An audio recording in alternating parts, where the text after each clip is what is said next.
é uma pessoa que se percebe extremamente grandiosa, uma pessoa que se percebe merecedora de tudo, que acha que todas as pessoas ao seu redor não estão suficientemente qualificadas para estar com ele ou com ela.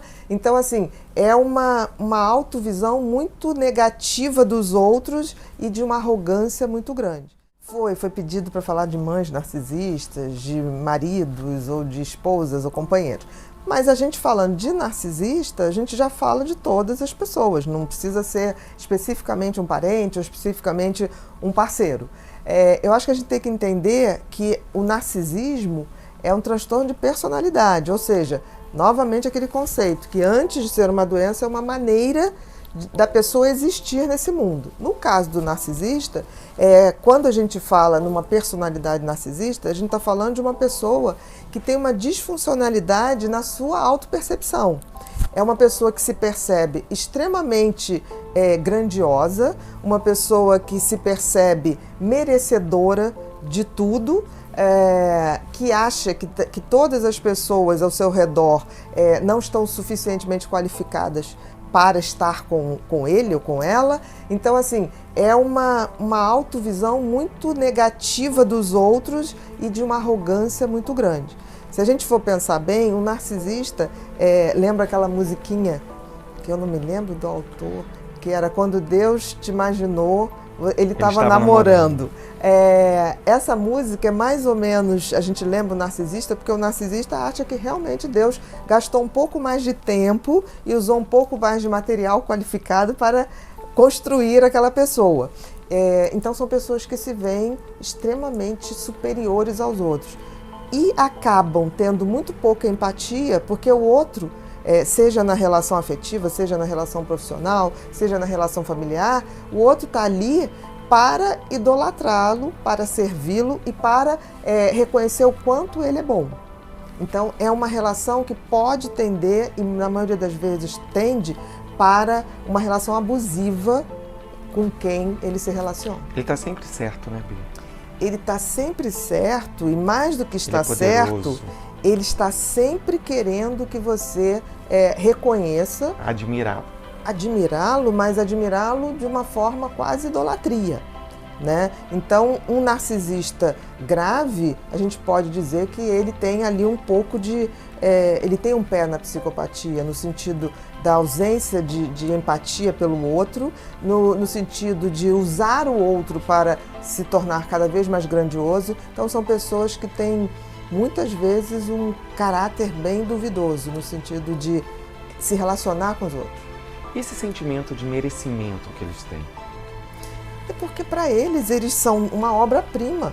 É quase como se tivesse assim, como se a gente for ver as obras-primas do Leonardo da Vinci, do Miguel Ângelo, eles se acham que realmente foram criados por um artista muito mais poderoso. É muito chato se relacionar com um narcisista, porque ele é a autorreferência de tudo, ele é a autorreferência do que é bom, do que é maravilhoso, é uma arrogância muito grande, falta uma humildade básica, porque assim, todos nós, né, nós somos do gênero humano, né? Então assim, isso já equipara a gente, de uma certa maneira, com todos os outros seres humanos. E para o narcisista isso não existe, ele realmente é um privilegiado e que requer que todos os outros reconheçam isso e que paguem por isso, né? No sentido, o narcisista, ele não acha nada demais você pagar coisas para ele. Ele acha até que isso é obrigação sua, para tê-lo ao seu lado. Então, é assim, olha o quanto eu sou interessante, o quanto eu sou bonito, o quanto Sucesso, eu sou... riqueza, e para eu estar perto de você, você nada precisa mais justo que mais você... do que justo de você pagar essa conta, de você pague por estar. isso, entendeu? Então, assim, não há uma troca. Se relacionar com o narcisista, se relacionar com vazio. E quando você fala de relacionamento, aí a gente já abre um leque porque o povo gosta desse tema, né? Como a gente consegue identificar se eu estou me relacionando com um narcisista de um psicopata? Aí é o tamanho da frieza, né? E as atitudes. O psicopata, ele cai numa perversidade. o narcisista nem tanto. O narcisista ele cai muito mais numa utilização do outro. E ele não percebe assim que ele está sendo mal, né? Ele acha que é sempre bonzinho, né? Já o psicopata ele tem esse prazer. Não, o psicopata ele sabe que ele é mal, que ele é um predador. Já o né? narcisista e ele não, tem o ele prazer. quer ser sempre bom, né? O narcisista, ele realmente acha que as pessoas devem a ele. Qualquer tipo de paparico, qualquer tipo de privilégio, ele se acha merecedor. E é interessante porque muitas escolas de psicologia colocam o narcisismo como uma pessoa com uma autoestima baixíssima. Exato. Eu tenho umas dúvidas em relação a isso. Eu acho que a autoestima baixíssima é de quem se relaciona com o narcisista. São os parceiros, são as pessoas que estão ali e que entram nessa coisa de achar realmente que tem Eu acho que é a vítima do narcisista. Um mito, né?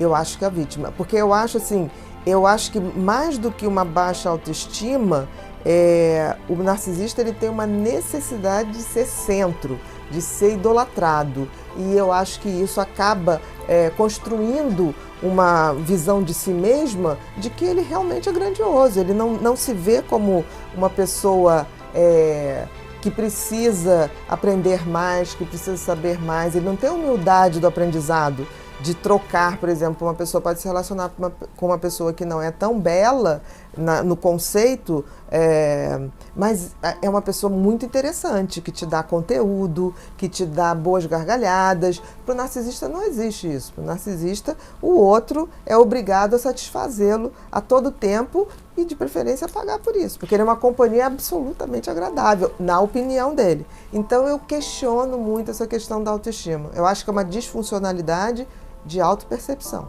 E esse conceito de mãe narcisista?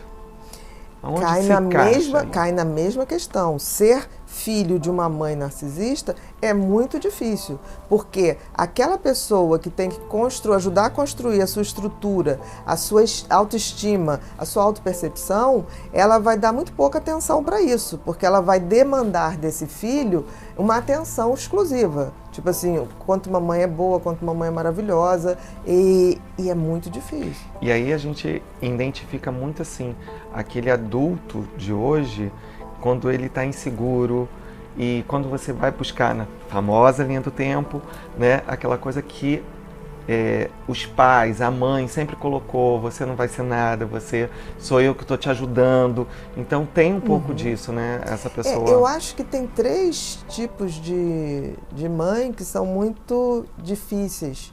Isso não quer dizer que elas não amem, mas amam de uma forma que é muito difícil na formação da identidade do filho. Eu acho que uma mãe narcisista dá ao filho uma insegurança muito grande, porque assim, toda a referência de bem-sucedido está nessa mãe que se autoproclama sabedora de tudo, que não tem humildade de aprender, até com seu filho, porque nós aprendemos com as crianças, né? Então, assim, é muito difícil porque esse filho ou essa filha, eles se criam sempre com a coisa da crítica, porque eles têm dificuldade de entender se aquela mãe era narcisista ou não, eles não têm como saber. Como a mãe psicopata, né? Uma mãe perversa, fica muito difícil para o filho evoluir e entender que tem uma mãe perversa, porque em princípio mãe é Nossa Senhora. Então todo mundo quer e faz o projeto de sua mãe ou idealiza sua mãe como uma coisa boa, associa uma coisa boa. E uma outra mãe também muito difícil é a mãe borderline. Por quê? Pelo excesso de emoção. Então, pelo excesso de carência, ela muitas vezes se utiliza.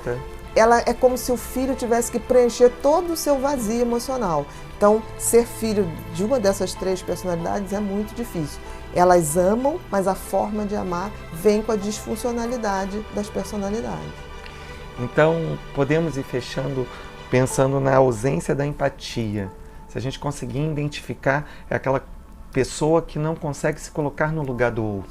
Porque se ele é o centro do mundo, se ele é o centro do que há de melhor, o outro, necessariamente, ele está abaixo. E uma coisa que chama muita atenção nos narcisistas é a inveja.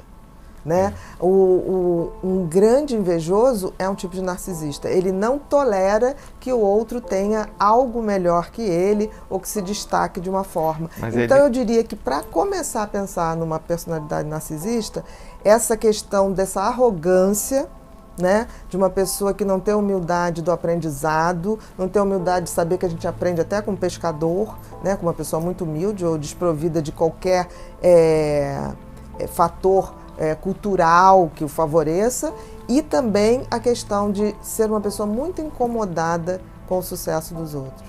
Ele sempre se acha invejado, mas ele não percebe o quanto ele é invejoso, né? Exatamente. Obrigado, Nada, Bia. minha querida.